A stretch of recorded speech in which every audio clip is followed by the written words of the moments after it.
Crazy, but I finally got my wish. I've been up here in elk camp for 2 weeks now, and I've been wanting some nasty, foul, terrible weather, just because I wanted to see how the tent would perform.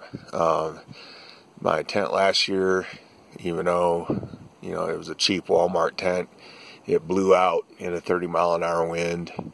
No great loss. It was free. I didn't pay anything for it, and it was just an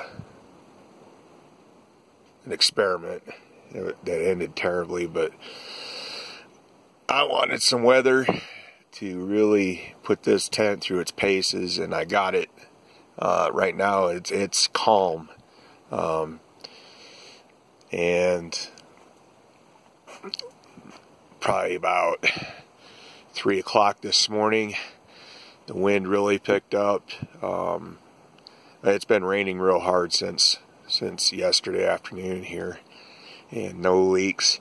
The one thing I did notice is that down here at the bottom, this lighter tan material, when it gets wet, it starts to become transparent. You swear you can when the light's behind it, you can see the raindrops and the water droplets on that material, and it's kind of like I don't know if you took a brown paper bag and put bacon grease on it, that kind of a deal where it'll actually turn that paper bag transparent.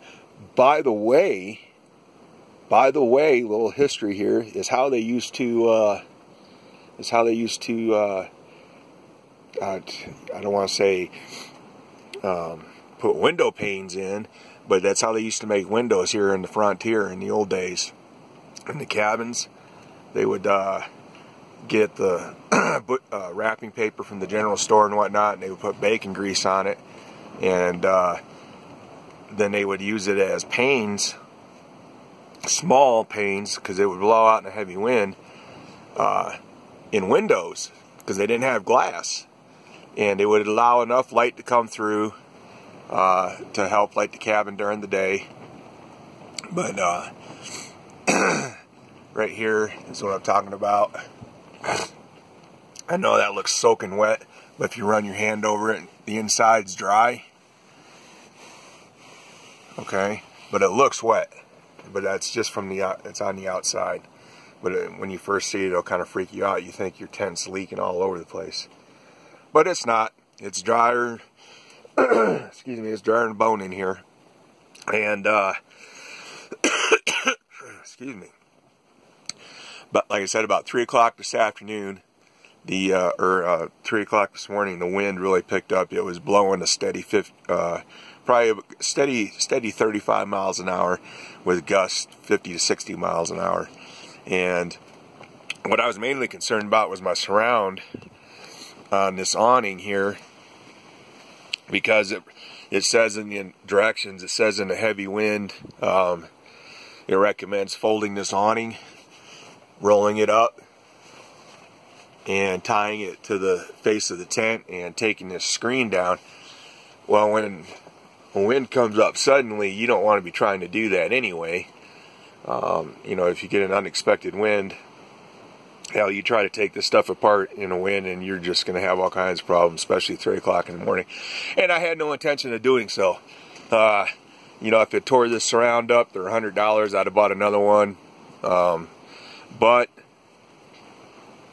it held up. I don't know what they consider a heavy wind, or if that's just a precaution. Kind of like don't use a heater in the tent type thing, I discussed in my other video. But 35 mile an hour sustained winds, gusts of 50 and 60 miles an hour, and this held up just fine. Although I have tied it down like a sumbitch on the outside, which I'll take you out there in a minute. But yeah, it held up fine. Now, in my previous video, I think the audio cut out. My phone's terrible. I need a new one. But So like the last minute, I didn't have any audio. I think the couple things I was talking about were these refillable propane bottles here. These 1-pounders for operating your camp stoves, lanterns, whatever you use a 1-pound cylinder. You can use these on the Mr. Heater, you know, but they only last about 4 hours in a Mr. Heater like that. So that's why I run it off that 10-pound or 20-pound cylinder, whatever that is out there. But these you refill from those bigger cylinders. These are made to be refilled. I know you can buy the adapters to refill the Coleman, the ones that you buy in Walmart or outdoor stores, but it's not recommended you do that. It'll work fine probably a few times. That's if you don't overpressurize it and blow it up by putting too much propane in it. But the propane they put in those store-bought 1-pounders, it's a desiccated propane. It's a dry propane. They run it through a dehydrator, so there's no moisture in it whatsoever.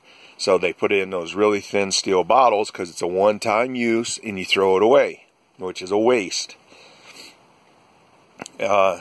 These are set up in the same way as your heavier duty, bigger propane bottles.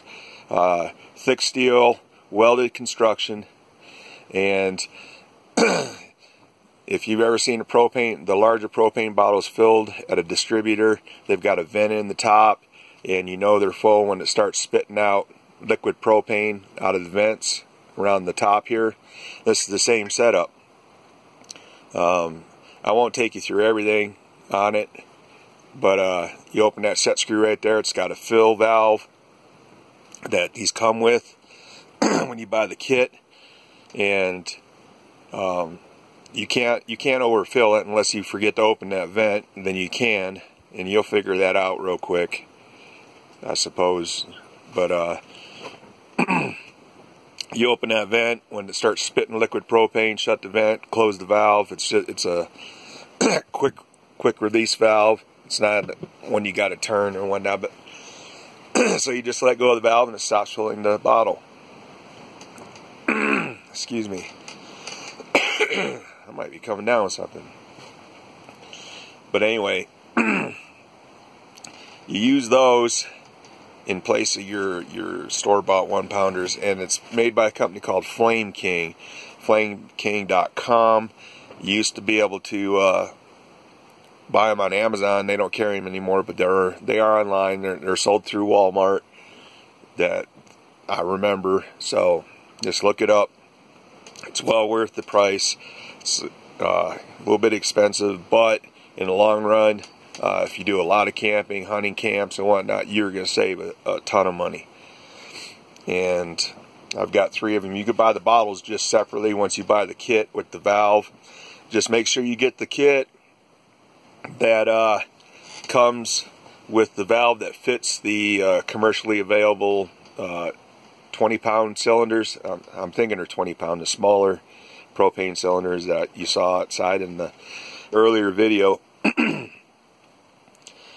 Because they also sell a kit that fits the propane bottles that fuel like heavy equipment, forklifts, for example. They run on propane, and they're a completely different setup as far as the valve on the bottle itself. And I got one of those mistakenly to begin with and figured that out last year's elk camp, and I had to get on Amazon and get a 2-day shipping on the one that I needed.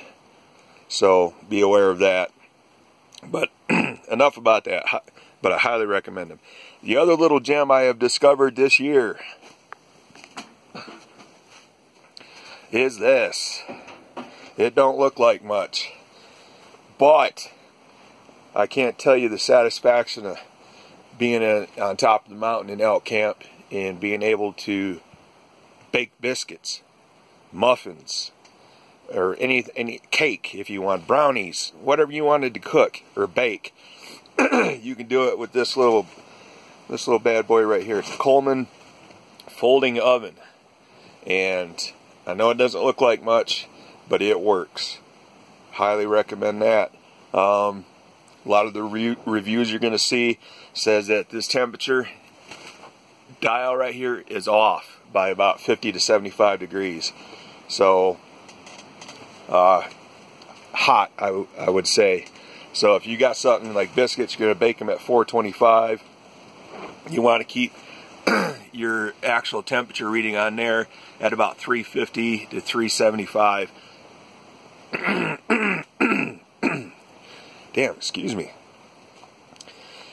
And it works perfectly. It's not a set and forget. You got to keep an eye on the temperature, adjust your heat as you need to. You know, take a 8x8 pan, which is you know, it's not huge, but I mean, think about what you're asking it to do and where you're at. So, you know, you can put an 8x8 pan in there. You can cook 4 biscuits at a time, large ones, or 6, or maybe even 8 smaller ones.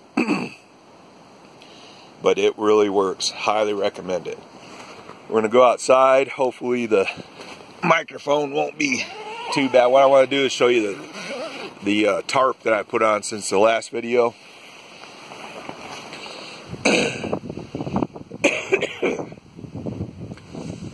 This is the tarp. Like I said, this is the 9x12 cabin tent with the enclosed. This is the deluxe model.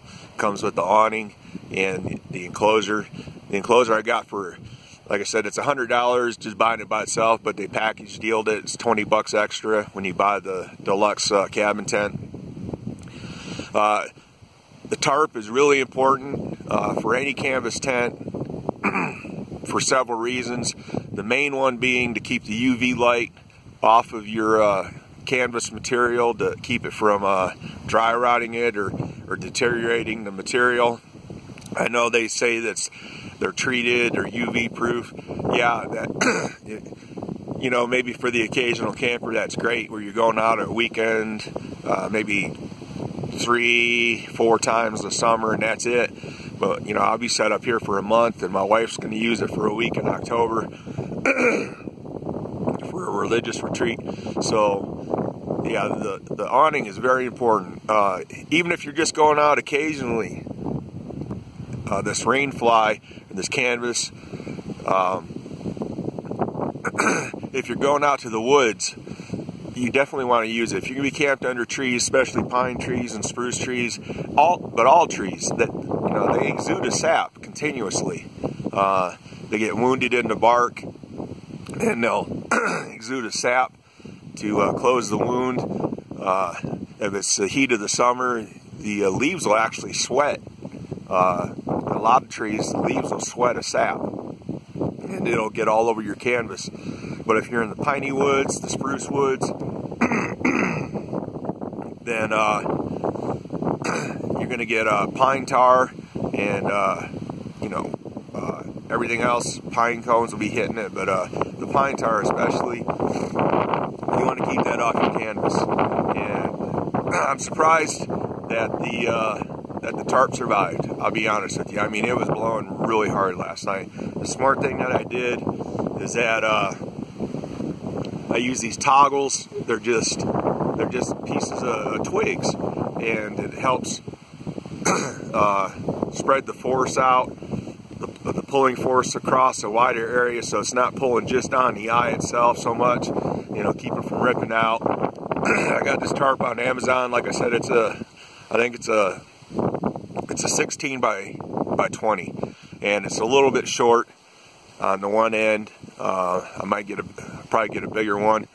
I knew when I ordered this it was going to be short because I measured it, but it was anything bigger was just way bigger, and I didn't want it so much larger than I really needed. Plus they're a lot more expensive, so I just went with this one.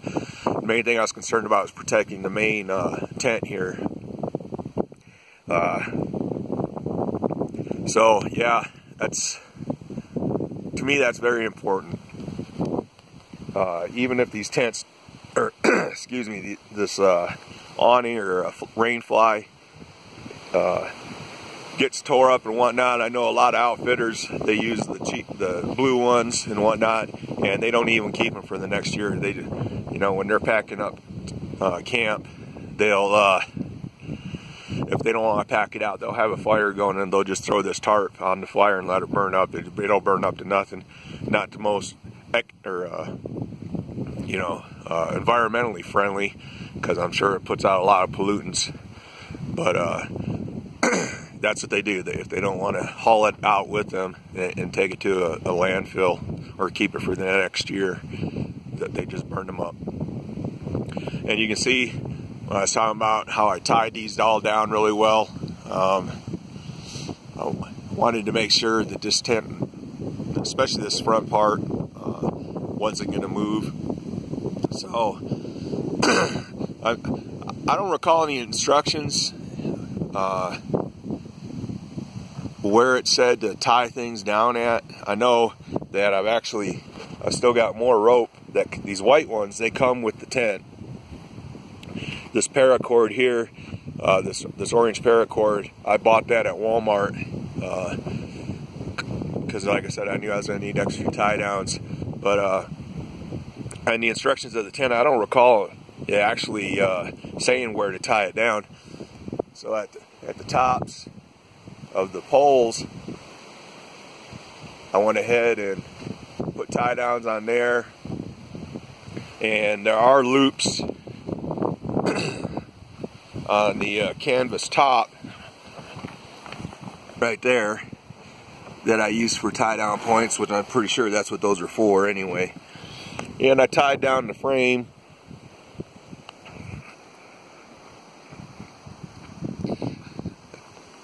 itself on the tent, just to give it a little more stability, like right there, and so on all the way down. But it's held up extremely well. I'm very pleased.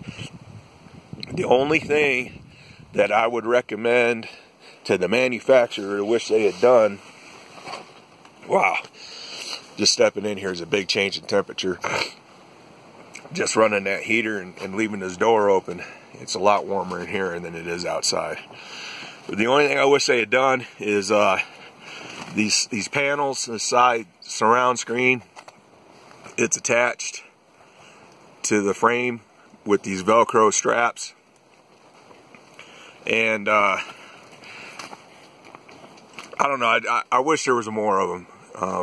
I think that's something I can do. I can buy this Velcro. I can buy this Velcro here and sew them on. I would double it up to help close these gaps up a little bit better. But I mean, it's not designed to be weather tight. But that's something I wish that I wish it had more. And I think I'll wind up putting more on that. But anyway, hopefully this video will turn out better than the last. And my audio hasn't cut out. So, but basically that's it. And I appreciate you. Thanks for watching.